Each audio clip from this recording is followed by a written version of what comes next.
Okay, Venus in Cancer. I would say the highest manifestation of that is the last four are very strong.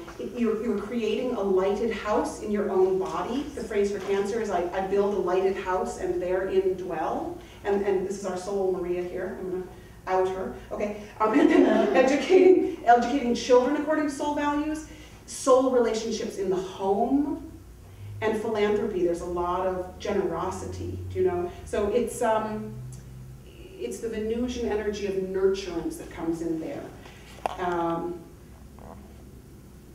Creating a beautiful home. And you know, the journey for Cancer is to not just create the beautiful home. Venus in Cancer, yes, it's create your beautiful home, but then really create a beautiful home that you are a part of, but helped to create, you know.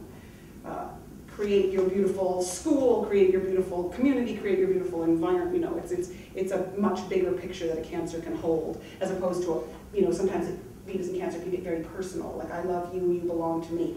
You know, because Cancerians can be very much attached. Venus in Leo. Again, Venus in Leo, we have our Venus in Leo. Go ahead, Joe. Right. Venus in Leo, on one hand, the highest of that, here's what I love about that. The last one there. It's Venus in Leo sometimes can be very much about, like, all the jewelry, all the glitz, all the, a lot of times when you see women or men with tons of jewelry or something, it's very Leo. It's very all the shining, all the royalty, but it's about you becoming the jewelry. It's about you, your aura, shining out in the most Leo sun-like fashion.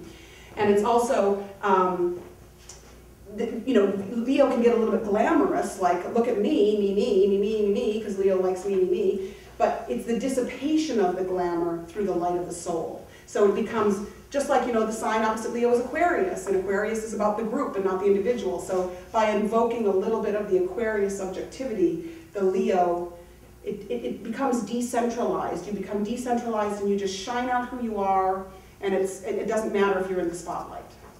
Yeah? And people with Venus and Leo can really teach through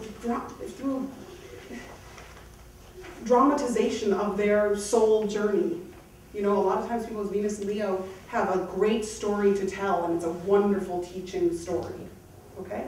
Venus in Virgo, again, Venus in Virgo is in a placement where it's not so happy. It's a little bit like, it's hard to be here, because there can be a reduction of the fusing of the magnetism, because Venus in Pisces is all about love and not compassion, and Venus in Virgo is a little bit more cautious.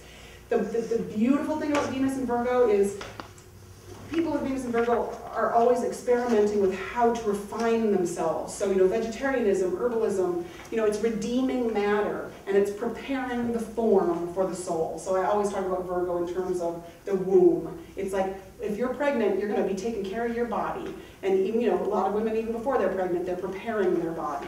And Venus and Virgo people prepare the form for the infusion of beauty. So if you were going to, Venus and Virgo people are very good about having the space just so for something to occur in it. The attention to the immediately present.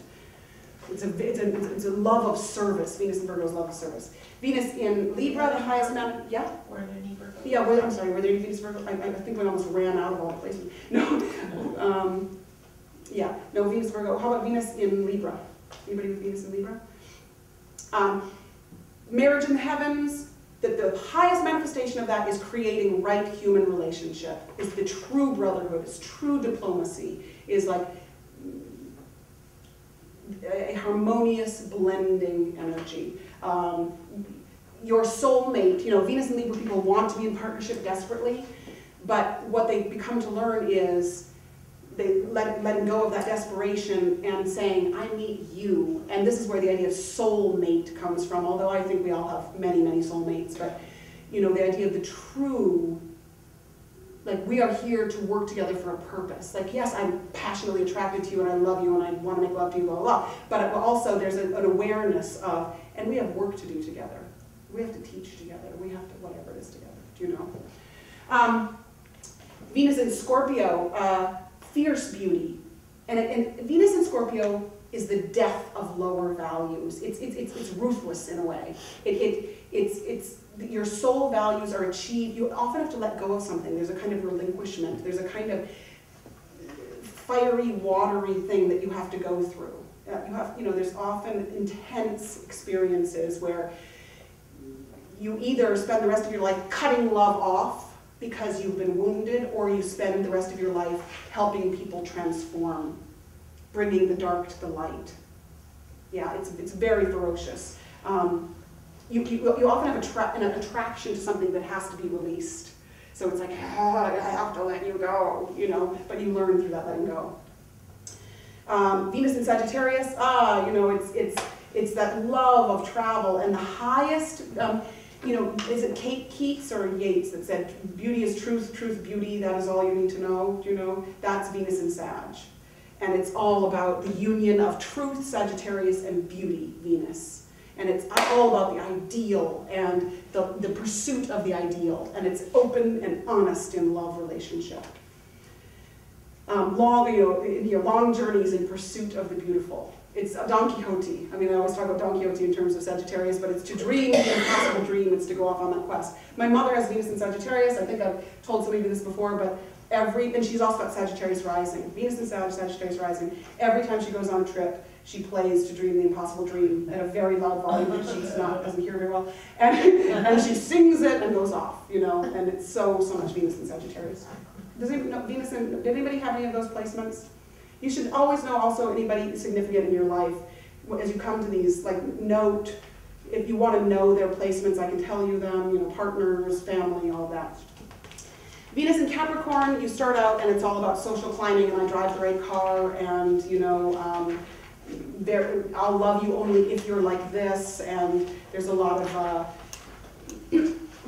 love of the form life, but the beauty of it, actually Venus is also very happy in Capricorn at a very certain level, and it has to do with duty and the loving responsibility. Duty and love go together. Like, I must do this because I love this. And it's in a kind of painting a picture way is Capricorn climbing